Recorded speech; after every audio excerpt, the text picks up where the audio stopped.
Indo British advanced pain clinic నొప్పి మాయం surgery దూరం ఫర్ అపాయింట్మెంట్స్ 9155515563.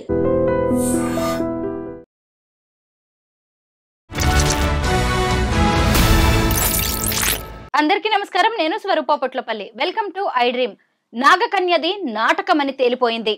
గుప్త నిధుల కోసమే భవిత, ఆమె తల్లి సుభాషిణి, మరో వ్యక్తి ఆకిరెడ్డి, ఇంకో వ్యక్తి శ్రీనివాస్ తో కలిసి నాటకం ఆడారని తేలిపోయింది.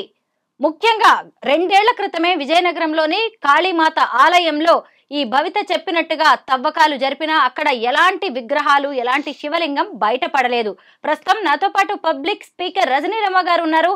ఆవిడతో మాట్లాడి ఈ నాగకన్య గత జన్మలకు సంబంధించి అనేక విషయాలు తెలుసుకుందాం. నమస్తే రజనీ గారు. నమస్తే. మీరు నాగకన్య ఎపిసోడ్ ని ఫాలో అవుతూనే ఉన్నారు కదా. దాదాపు 9-10 నెలలుగా వీళ్ళు ఏ యూట్యూబ్ ఛానల్లో చూసినా గానీ ఈ తల్లి కూతుళ్లే. నేను కూడా ఒక 6 నెలల క్రితం వాళ్ళని ఇంటర్వ్యూ చేశాను. ఒకసారి కాదు 2 సార్లు నేను ఇంటర్వ్యూ చేయడం జరిగింది. రిగ్రెషన్ థెరపిస్ట్, గత జన్మలు పూర్వ జన్మల గురించి చెప్పే వనజ రామిశెట్టి గారితోనే నేను ఒక మంచి అనాలిసిస్ ఇంటర్వ్యూ చేశాను.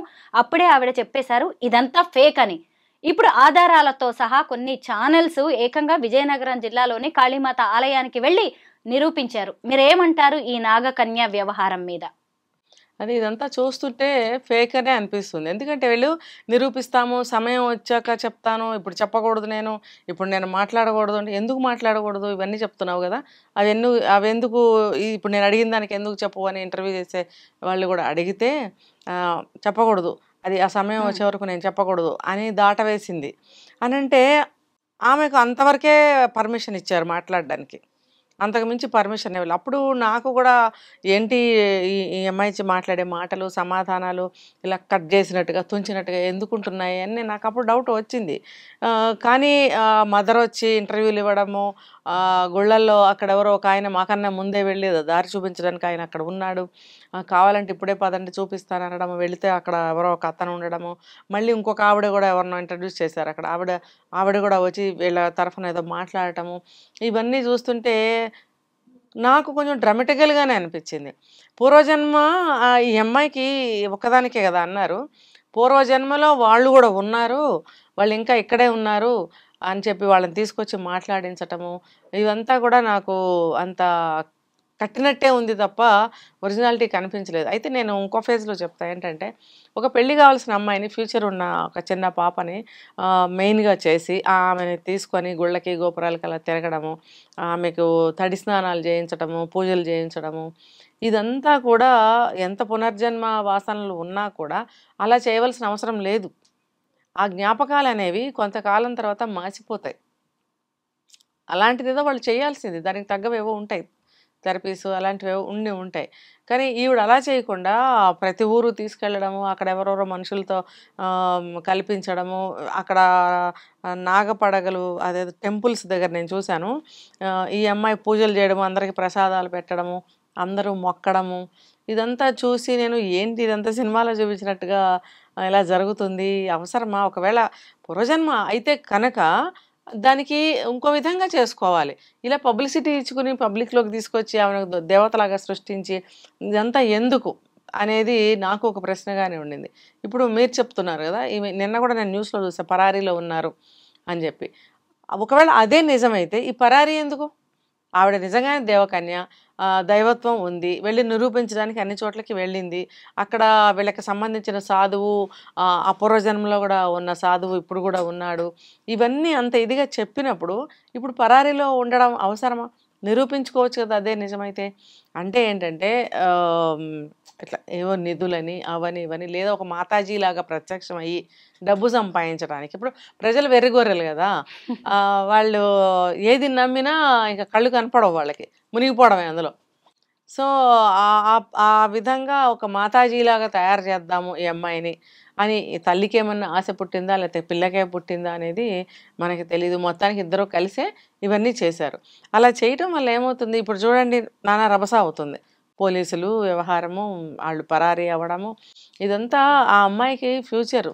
పెళ్లి చేసుకోవాలి, కనీసం చదువుకుని ఉద్యోగం చేయకపోయినా పెళ్లి చేసుకోవాలి, తనకంటూ ఒక డెస్టినేషన్ ఉండాలి కదా, అదంతా లేకుండా ఈ అమ్మాయిని అందులో ఇరికించడం అనేది ఆ తల్లికి అర్థం కావట్లేదా? ముగ్గురు ఆడపిల్లలు అని చెప్తున్నప్పుడు మరి ఈ అమ్మాయి భవిష్యత్తు ఆలోచించలేదా? ఇప్పుడు ఏదన్నా ఉంటే ఇంట్లో పూజ చేసుకోమా అని చెప్పాలి. లేకపోతే దానికి ఏదో థెరపీ ఏదన్నా ఇప్పించి దాంట్లో నుంచి బయటపడేటట్టుగా కూడా చేయొచ్చు. లేదు ప్రూవ్ అయితుంది అని అనుకుంటే ప్రూవ్ చేయాలి. ప్రూవ్ చేసిన తర్వాత వీళ్ళకి మెల్లమెల్లగా ఆ పూర్వజన్మ వాసనలు తగ్గిపోతాయి. అది ప్రూవ్ అవ్వగలిగిన విషయం అయితే ప్రూవ్ చేసుకోవచ్చు. మరి అది ప్రూవ్ చేశారా? చేసుకోలేదు. చేసుకోనప్పుడు ఇట్లా నెట్ రిజల్ట్ ఏమైంది? ఈ అమ్మాయి అల్లరి పడింది అందరిలో. చివరికి అసహ్యంగా లేదా పోలీసులు వెంటపడటము, ఆ అమ్మాయి పరారీలో ఉండటము, అమ్మాయి ఫ్యూచర్ ఏంటి అసలు? ఇవన్నీ అవసరమా? ఈ పునర్జన్మలు అనేవి ఎప్పుడో ఎక్కడో ఎన్ని కేసులకో ఒకటేదో ప్రూవెన్ అయినవి ఉన్నాయి, 1, 2, 3 నాకు తెలిసి. కానీ ఇలా ప్రతి ఒక్కళ్ళు వచ్చి పునర్జన్మ ఉంది అనటం హాస్యాస్పదం కూడా అయిపోయింది ఈ రోజుల్లో. ముందు ముందు ఎవరు నమ్మరు కూడా. మీరన్నది నిజమే రజనీ గారు. కూతుర్ని ఓ దేవతలా ప్రొజెక్ట్ చేసే ప్రయత్నం ఆ తల్లి చేసినట్టుగా అయితే కనిపిస్తోంది. ఎందుకంటే 9 ఏళ్ల నుంచే తమ కూతురికి నాగ దేవతలు కల్లోకి వస్తారని, నిద్రపోగానే ఆమె నాగలోకంలోకి, నాగ ప్రపంచంలోకి వెళ్ళిపోద్దని, తన తల్లిదండ్రులైన నాగ దేవతలతో మాట్లాడుతూ ఉంటుందని ఆ తల్లే ఇంటర్వ్యూలో కూర్చొని ప్రత్యక్షంగా నాకు చెప్పడం అనేది జరిగింది. అయితే ఈమెకున్న ఈ ఆశని, లేదంటే ఈ పిల్ల చెప్తున్న ఈ కథల్ని, ఈ తల్లి చెప్తున్న వాటిని కొంతమంది మగవాళ్ళు వాడుకున్నట్టుగా కనిపిస్తోంది మనకు. ముఖ్యంగా ఏంటంటే యాకిరెడ్డి అనే వ్యక్తి, శ్రీనివాస్ అనే వ్యక్తి, వీళ్ళందరూ కూడా గుప్త నిధుల కోసం వీళ్ళని అడ్డం పెట్టుకున్నట్టుగా ఈ తల్లి కూతుళ్ళని అర్థమవుతుంది. అసలు మీరు ఒక్క విషయం చూసారా? ఏ తల్లైనా తన కూతురుకి గత జన్మలో నాగకన్య నమ్మింది అనుకోండి, ఆమె భర్త, ఆమె లవర్, వీళ్ళిద్దరు ప్రేయసి ప్రియులంట, వాళ్ళిద్దరిని కొంతమంది చంపేశారు. ఆ విగ్రహాలు విజయనగరంలో ఉన్నాయి. ఇప్పుడు ఈమె ఇంటర్వ్యూలు చూసి శ్రీనివాసరెడ్డి అనే వ్యక్తి బయటకు వచ్చాడు. ఆయన వయసు ఎంత? 52 ఏళ్ళు. ఈ అమ్మాయి వయసు 22 ఏళ్ళు. ఒక తల్లి యాక్సెప్ట్ చేస్తుందా అసలు గత జన్మలో ఇతను ప్రియుడు అని తీసుకొచ్చి మీడియా ముందుకి? నిజమైన తల్లి అయితే ఇలాంటివి ఒప్పుకుంటుందా? అదే కదా, ఇదంతా పాత్రలని సృష్టించుకున్నారు వాళ్ళు, కథ అల్లుకున్నారు. ఒకవేళ ఈ పాపకి చిన్న వయసులోనే ఏదైనా కళలు వస్తే వచ్చు. సాధారణంగా ఎవరికైనా దేవుళ్ళు కళ్ళలో కనిపిస్తారు. మనకి ఇష్టం ఉన్న దేవతలు, నమ్మిన దేవతలు ఉంటే కళ్ళలోకి వస్తూ ఉంటారు అప్పుడప్పుడు, తప్పేమీ లేదు. అలా చిన్న పాపగా ఉన్నప్పుడు ఏమైనా కళ్ళు వస్తే వాళ్ళ అమ్మకి చెప్పుండొచ్చు. ఆవిడ మరి అప్పటి నుంచి ఆవిడ మైండ్ అలా పనిచేసిందేమో. ఇదేదో మీరు అన్నారు కదా హస్బెండ్ కూడా లేడు అని. సో ఈ రకంగా చేస్తే ఏమైనా సంపాదించవచ్చు అంటే, ఒక ఆధ్యాత్మికమైనటువంటి దారిలో వెళ్తే ఎవరు కూడా అనుమానించరు అనేది ఆవిడ అనుకుందేమో. అలా అనుకుని ఆ పాపని ఈ రకంగా ప్రొజెక్ట్ చేసింది. కళలు వచ్చినాయి నిజమే. ఆ కళల్ని ఈవిడ డైవర్ట్ చేసి పిల్లకి చదువు మానిపించింది. చూడండి, ఆ ఏజ్లోనే చదువు మానిపించింది. ఎందుకు అంటే ఈ థాట్ ఆవిడకి ప్లాన్ అప్పుడే ఉంది. దీన్ని డైవర్ట్ చేయాలి. చదువుకని చెప్పి బయటికి పంపిస్తే ఈ అమ్మాయి మైండ్ డైవర్ట్ అవుతుంది. తెలిసి తెలియక ఇవి బయట మాట్లాడితే అవతల వాళ్ళు అనేకమైన ప్రశ్నలు వేస్తారు. కాబట్టి ఈ అమ్మాయిని స్కూల్కి పంపించకుండా ఇంట్లో ఆపేసి ఈ అమ్మాయిని నువ్వు నాగదేవతవి, నీకు అది ఉంది, నీకు శక్తి ఉంది అని చెప్పి ఈ అమ్మాయికి నేర్పించడం వల్ల ఈ అమ్మాయి మైండ్ కూడా అట్లా ట్యూన్ అయిపోయింది. ట్యూన్ చేసేసింది ఆవిడే. తర్వాత ఏమైందంటే, ఇలా చెప్పు అంటే ఇలాగే చెప్తుంది, అలా చెప్పు అంటే అలాగే చెప్తుంది. ఎందుకు అని అంటే చూడండి, ఆ పాప చాలా ఇంట్రెస్ట్ చూశాను నేను అప్పుడు.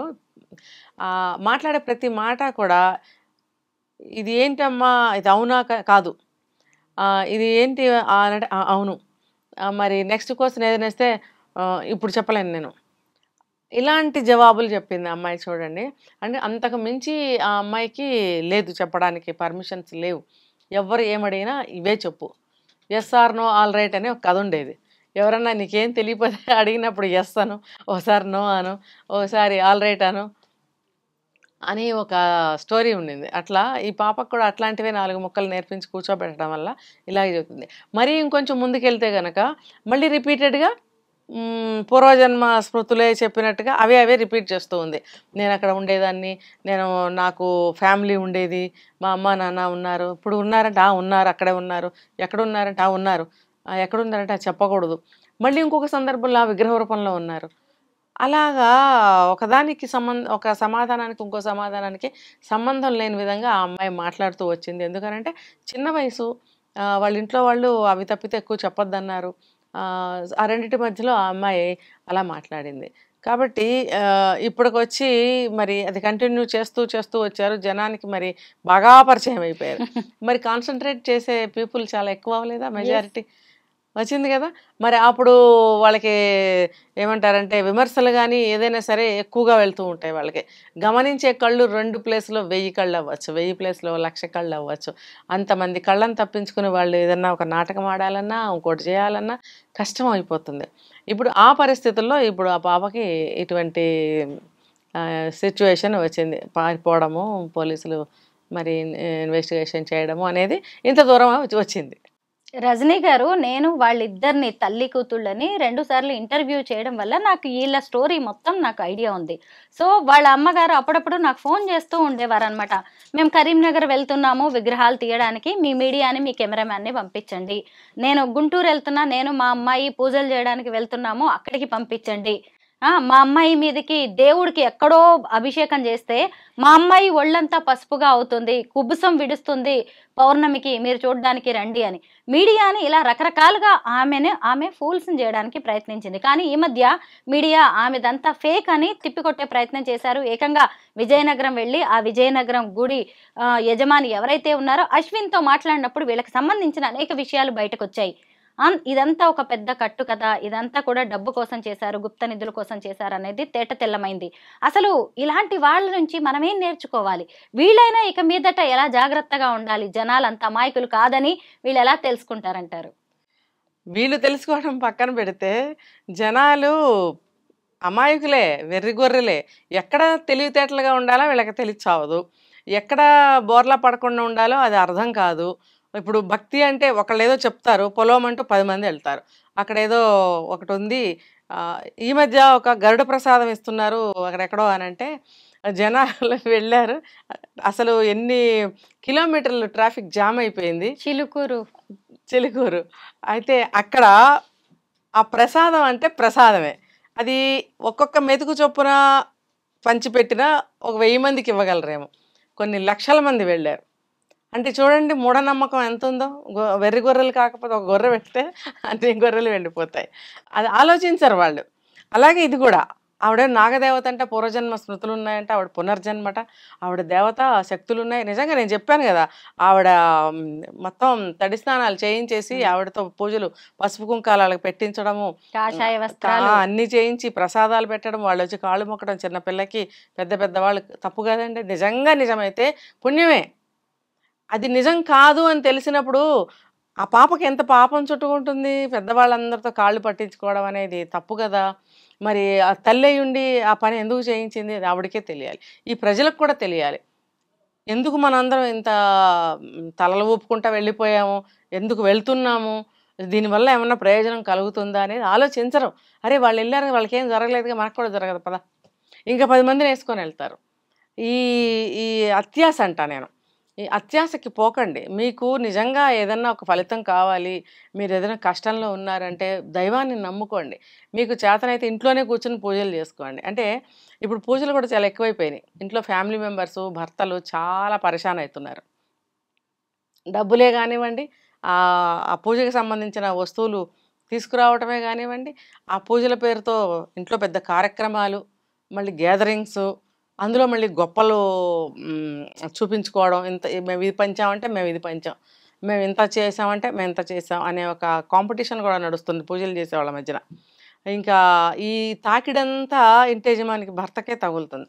దాంతో మనస్పర్ధలు, ఇలా రకరకాలు. ఈ పిల్లలు లేని వాళ్ళు పిల్లలు పుడతారంట అని చెప్పి వెళ్ళిపోవడం, లేకపోతే ఫలానా చేస్తే మనకి దక్కుతుందంట ఫలితం అంటే అక్కడికి వెళ్ళిపోయి ముడుపులు కట్టేయడం, ఇన్ని లక్షలు కట్టండి, ఇన్ని వేలు కట్టండి అంటే కట్టేయడం. వెనకాడటం లేదండి, ఇవన్నీ కూడా జరుగుతున్నాయి ఖచ్చితంగా. మూర్ఖుల్లాగా అనమాట, మూర్ఖుల్లాగా గుడ్డివాళ్ళలాగా డబ్బులు కట్టొస్తున్నారు వెళ్ళి. అది అసలు ఎంతవరకు నిజమో. అప్పు చేసి కూడా వెళ్ళే మనుషులు ఉన్నారండి. అంతంత డబ్బు తీసుకుని వాళ్ళకి దగ్గర డబ్బు కట్టి ఏదో ఇంత విభూది ఇస్తారు, లేకపోతే ఇంకోటి ఏదో ఇస్తారు, అది తెచ్చుకోవడం ఇంటికి. ఇవన్నీ అవసరమా? అది ఎవరికాళ్ళు విజ్ఞతతో ఆలోచించాలి. ఇది మనం ఇలాంటివి నమ్మకూడదు. ఇప్పుడు ఎంతమందిని మనము వీళ్ళు ఏమంటారు, వాళ్ళని గురూజీలు అంటారు. గురూజీలు, బాబాలు, ఎవరెవరో పేర్లు వస్తున్నాయి కదా ఈ మధ్య, దొంగ బాబాలు, ఇవన్నీ చూస్తున్నారు కదా, నిత్యం చూస్తున్నారు కదా. చూస్తూ ఈ నమ్మడం ఎందుకు ఇలాంటివి? సరే ఏదో కొంతమంది వెళ్ళారు, తెలుసుకుని ఆగిపోవాలి. ఇంకా ఇంకా ఇంకా వెళ్తూనే ఉన్నారు, మూఢంగా ఇరుక్కుంటూనే ఉన్నారు. ఈ అమ్మాయి విషయం ఒకటే కాదు, చాలా జరుగుతున్నాయి ఇలాంటివి. కాబట్టి ఎవరికి వాళ్ళు తెలుసుకుని కాస్త జాగ్రత్తగా ఉండాలి. నాగరాణి భవిత ఆమె తల్లి సుభాష్ని ఇప్పటికైనా తాము చేసిన తప్పుని తెలుసుకోవాలి. ముఖ్యంగా మీడియాని బురిడీ కొట్టించాలని వారు చేసిన ప్రయత్నాలన్నీ కూడా ఇప్పుడు తలకిందులయ్యాయి. ఎవరికి ఏం సమాధానం చెప్పలేక చివరికి ఫోన్లు కూడా స్విచ్ ఆఫ్ చేసుకోవాల్సిన పరిస్థితి వచ్చింది. ఇప్పుడు వాళ్ళిద్దరు ఎక్కడున్నారో కూడా తెలియని పరిస్థితి. Thank you so much Rajani గారు.